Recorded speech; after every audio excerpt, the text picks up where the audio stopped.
Welcome, everyone. David Huang and Martina Violetta Jung here to lead you through the SANAT Kumara's Ambassador of Light podcast as of now. We show you the links between current earthly events, such as geopolitical conflicts, financial and economic decline, increasing nationalism, AI seizing control over people and planet, and put that into perspective with recent spiritual events on the planet. We offer insights and practical advice to people, to organizations, to companies, to nations, and even continents on how to manage this difficult transition. David, over to you as my new co-host. Hi, everyone. Welcome. And I suppose I have to welcome myself too with this first appearance on the podcast in front of the camera. I've been working behind the scenes of the podcast until now, and I'm happy to be here to co-create with all of you. Thank you for being here. About 2.5 years ago, I joined the Monash University student discussion group after coming across the SANAT Kumara's podcast on YouTube. At that time, I was seeking answers, and I believe we can all relate to those times in our lives where we really start questioning things and just why the heck am I on this planet? Back then, I was not spiritual. Back then, I was like many thinking about survival, job, money, career, etc., and quite lost. Back then, I did not know what divine feminine or divine masculine meant. Back then, I thought, does that mean a holy man or a holy woman? Now, 2.5 years later, after joining the Monash University, I can appreciate what the divine feminine, divine masculine represent. I believe that most of us can agree that the divine feminine and masculine is severely out of balance on Earth. And because of that, this planet is currently in a mess. Now, I understand that our souls incarnated on Earth with a purpose. Our souls came here to learn. This is a university planet after all, one of the most difficult actually. And as part of the curriculum, you, your soul, are here to contribute, to co-create, to fulfill the up-to-date divine plan for Earth, for its role in the galaxy and beyond. That's nicely put, David. It's a wonderful journey, and I had the pleasure of meeting you 2.5 years ago for the first time. So see how things develop. Likewise, Martina. Sorry. No, that's I'll cut that to out. be said. No, Yeah. not needed to be said. Okay.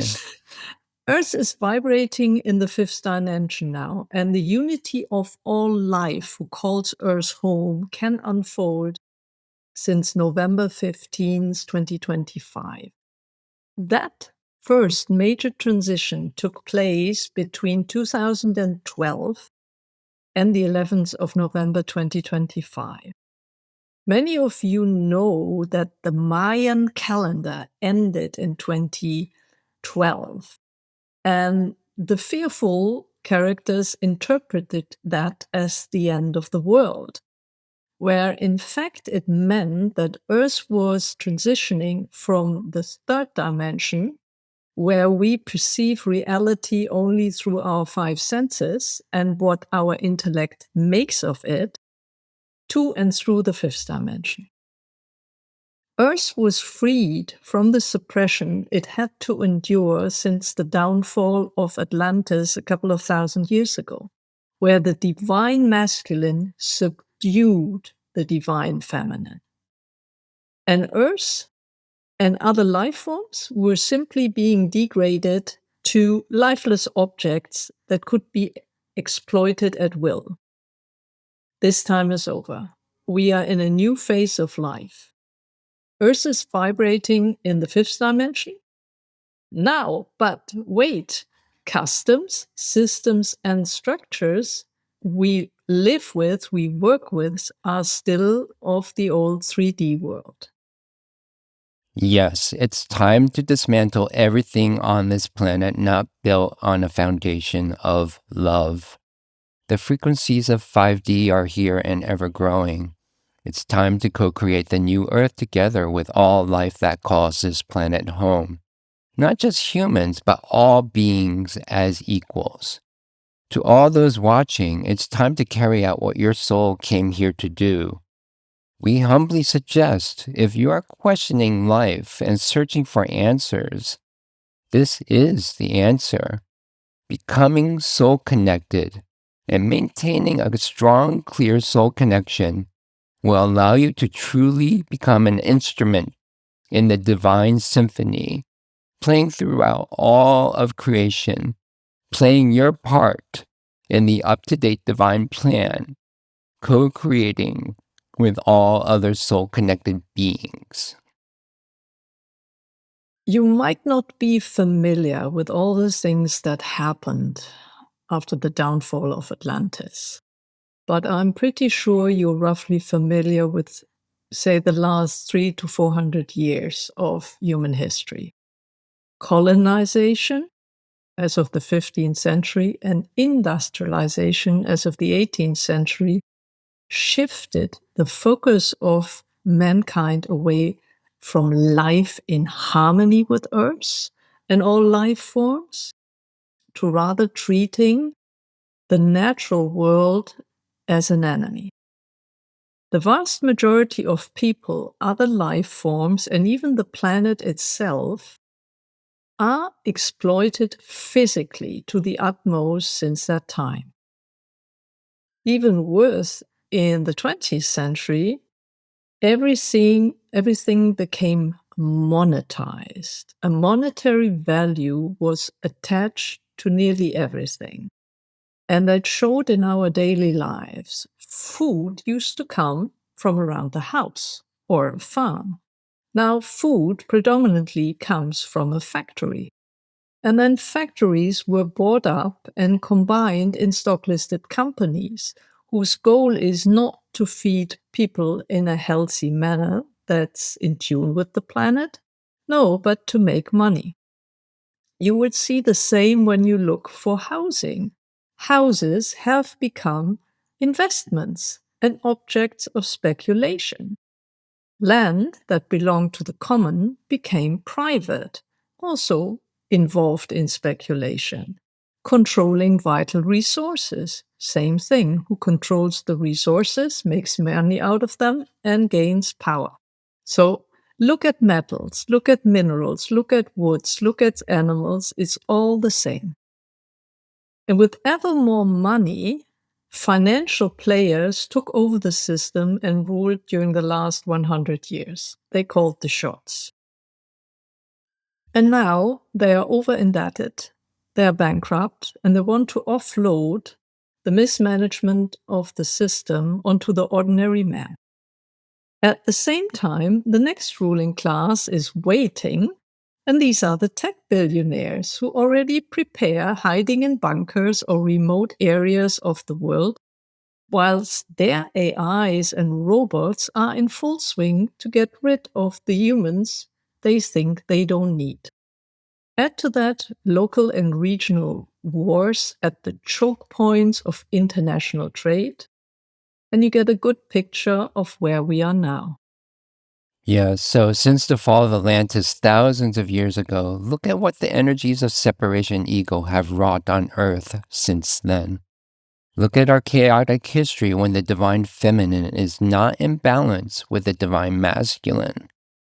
Look at where Earth is on the timeline now. The energies of separation and fear are rampant. Everyone will be pushed out of their comfort zone to face a decision, for Earth is in transition. Everything not built on a foundation of love is crumbling. Old 3D Earth and all its old structures, old systems, and old energies is fading away to make way for the co-creation of 5D New Earth in concert with heart, soul, and the up-to-date divine plan. Which Earth do you choose? Let me be blunt. The transition that is coming now will be scary for all those who are not soul connected. The soul connected know what's coming, how to prepare, how to collaborate, and how to co-create the future of this planet with all life that calls this planet home. Here are our four suggestions. Get soul connected as soon as possible. Namash University teaches a course on how to do that and offers the knowledge you need for the journey into 5D. 2. Communicate with your soul daily and stay up to date with your role in the divine plan. 3. Live in harmony with Mother Earth. Get out of major cities and relocate to the countryside. Live sustainably. And 4. Remodel your life to serve people and planet. Yes, and we see you hopefully at Namash University behind the portal. The courses are free of charge. The teaching materials are not, but they are very affordable.